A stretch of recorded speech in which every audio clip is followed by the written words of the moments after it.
Ni kusalimu rafiki yangu popote pale ulipo na unapoendelea kufuatilia mafundisho kwenye Niko Shining Star Heaven Embassy. Leo Mungu amenipa neema isiyo ya kawaida ya kujifunza. Leo tuna topic inasema mbinu 8 za kushinda rohoni kirahisi bila kuteswa na watu wa giza. Mbinu rahisi za kushinda watu wa giza bila kuteswa. Unaweza kushinda rohoni. Kumbuka, tukienenda kwa roho hatuwezi tukatimiza tamaa za mwili, kwa sababu Mungu ni roho na maneno yake ni roho. Yohana 6:63. Lakini pia Wagalatia sura ya 5 mstari wa 16. Kitu cha kwanza tunachotakiwa kufanya ni zile kanuni zilizotajwa kwenye Waefeso 6:10 mpaka 20. Nataka nikusomee alafu ujue kanuni na tukiwa tunaendelea. Waefeso 6:10 mpaka 20, maandiko yanasema, hatimaye mzidi kuwa hodari katika Bwana na katika uweza wa nguvu zake. Vaeni silaha zote za Mungu mpate kuweza kuzipinga hila za shetani. Kwa maana kushindana kwetu sisi si juu ya damu na nyama, bali ni juu ya falme na mamlaka, juu ya wakuu wa giza, juu ya majeshi ya pepo wabaya katika ulimwengu wa roho. Sio katika ulimwengu wa mwili, ni katika ulimwengu wa roho. Ukiona unapambana na watu kwenye ulimwengu wa mwili, umechelewa na shetani atakushinda. Unachotakiwa, unapoona watu wanataka kupambana na wewe mwilini, wewe rudi rohoni, msihi Roho Mtakatifu akuongoze na akupe ujasiri wa kushinda na hekima ya kushinda. Lakini pia ukiendelea kusoma mstari wa 12 anasema, kwa maana kushindana kwetu sisi si juu ya damu na nyama, bali ni juu ya falme, mamlaka, juu ya wakuu wa giza hili, juu ya majeshi wa pepo wabaya katika ulimwengu wa roho. Lakini pia anaendelea kusema, kwa sababu hiyo twaeni silaha zote za Mungu mpate kuweza kushindana siku ya uovu, na mkisha kuyatimiza yote kusimama. Sasa silaha anazosema za kutumia, basi simameni hali mmejifunga kwanza kweli viunoni, na kuvaa diriri ya haki kifuani, lakini na kufungiwa miguu utayari upatao kwa injili ya amani. Zaidi ya yote mkitwaa ngao ya imani, ambayo kwa hiyo mtaweza kuzima mishale ya yule mwovu ya moto. Lakini pia anasema, pokeeni chepeo ya wokovu. Pokeeni chepeo ya wokovu na upanga wa Roho ambalo ni neno la Mungu. Upanga wa Roho ambalo ni neno la Mungu na chepeo la wokovu.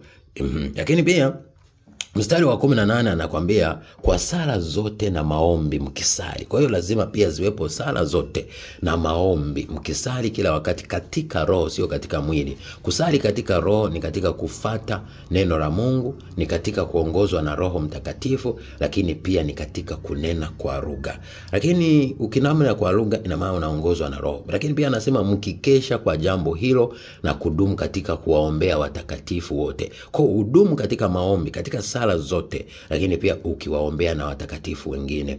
Lakini pia kwa ajili yangu, sasa Paulo anakuambia pia tuwaombee na watumishi wa Mungu ili wapate ujasiri wa kuhubiri Injili, ambayo kwa ajili hiyo wale wamejitoa kama sadaka, wamejitoa kama dhabihu, ili wazidi kufanya yale mapenzi ya Mungu. Lakini kitu cha pili unachotakiwa kuzingatia ni kitu kinachotoka kwenye neno la Mungu, kutoka kwenye kitabu kitakatifu kile cha Wakorinto wa pili sura ile ya 10 mstari wa 3 mpaka wa 6.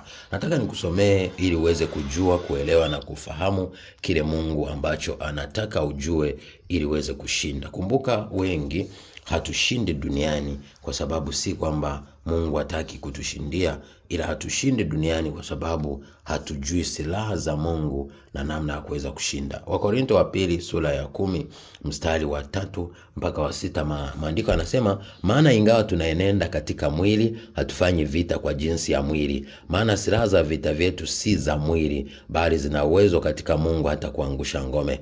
Anakuambia tukiangusha mawazo na kila kitu kijiinuacho kilichoinuka juu ya elimu ya Mungu, na kuteka nyara fikra zetu zipate kumtii Kristo, tena tukiwa tayari kupatiliza maasi yote kutii kwetu kutakapotimia. Kwa hiyo kumbe Mungu anatuambia ili tuweze kumshinda shetani ibilisi, lazima tuwe tayari kuvaa silaha zote za Mungu, ili tuangushe kwanza mawazo mabaya, lakini pia elimu yoyote inayojiinua kinyume na elimu ya Kristo, elimu ya Mungu.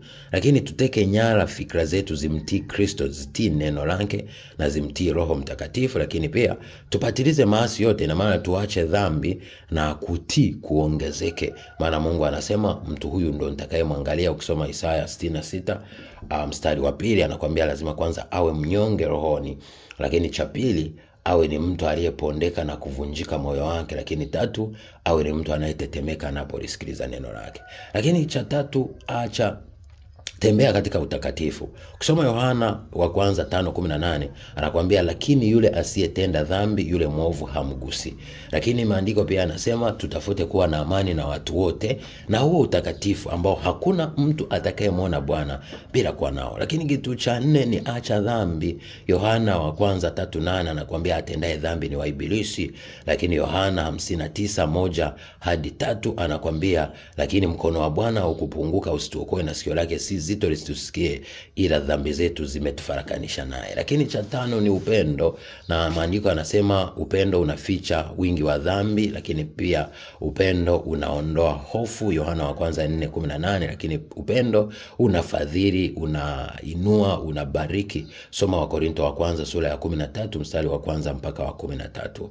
Lakini cha 6 kutembea na Roho Mtakatifu. Ukisoma Yohana wa kwanza 4:4 anakuambia aliye ndani yetu ni mkuu kuliko aliye duniani. Kwa hiyo tunapotembea na Roho Mtakatifu tunatembea na nguvu kupita nguvu ya kawaida, tunatembea na uweza kupita uweza wa kawaida, tunatembea na mamlaka kuliko mamlaka ya kawaida. Soma pia kwenye kitabu cha Yohana sura ya 14 mstari wa 15 mpaka 27. Lakini pia soma kile kitabu cha Matendo ya Mitume 1:8. Lakini pia soma Yohana sura ya 16 mstari wa 7 mpaka 15. Lakini kitu cha 7 ni neno, maombi, kufunga na kukesha. Hivyo ni vitu lazima tutembee navyo. Na neno la Mungu li hai tena lina nguvu. Waebrania 4:12-13. Neno la Mungu ni Mungu mwenyewe. Yohana 1:1 mpaka 14. Lakini maneno ya Mungu ni uzima na ni roho. Yohana 6:63. Lakini Mungu analituma neno lake ili liwaokoe wote. Zaburi 107:20. Lakini hakuna jambo Mungu atafanya bila kufunua neno lake kwa manabii wake au kwa watumishi wake wa Amos 3:7. Lakini pia Isaya 55:11 anakuambia Mungu analituma na linatimiza mapenzi yake. Kwa hiyo Mungu ni Mungu mkuu sana tunapotembea katika neno lake tukamwamini Mungu. Kumbuka neno ni Kristo. Tunapolisoma neno linatupa akili ya Baba, lakini pia linatupa roho wa Mungu ambaye ni Roho Mtakatifu. Lakini 8 ni msamaha na toba. Lazima ujifunze kusamehe. Ukisoma kile kitabu cha Mithali, Mathayo 6:14 mpaka 15 na Marko 11:25 mpaka 26, Mungu mwenyewe anahitaji tusamehe. Na Luka 6:27 mpaka 34 anakuambia achilia, samehe wote waliokosea, bariki wanaokulaani, penda wanaokuchukia. Usiposamehe na wewe hutosamehewa. Lakini pia ukisoma Mithali 28:13 Mungu mwenyewe anatuambia kwamba tusikificha dhambi zetu hatutofanikiwa, lakini tukiziungama na kuziacha tunapata rehema. Haya ni mambo ambayo nimeamua nikufundishe leo, yajue kama unataka kutembea na Mungu. Mamilioni ya watu leo hawatembei na Roho Mtakatifu, hawatembei na neno la Kristo, na haoni Baba akibariki maisha yao. Lakini ukizingatia haya utaanza kuona ushindi rohoni, mwilini na kwenye safari ya maisha yako. Nawapenda. God bless you. Be a shining star in Jesus' mighty name. Thank you for watching.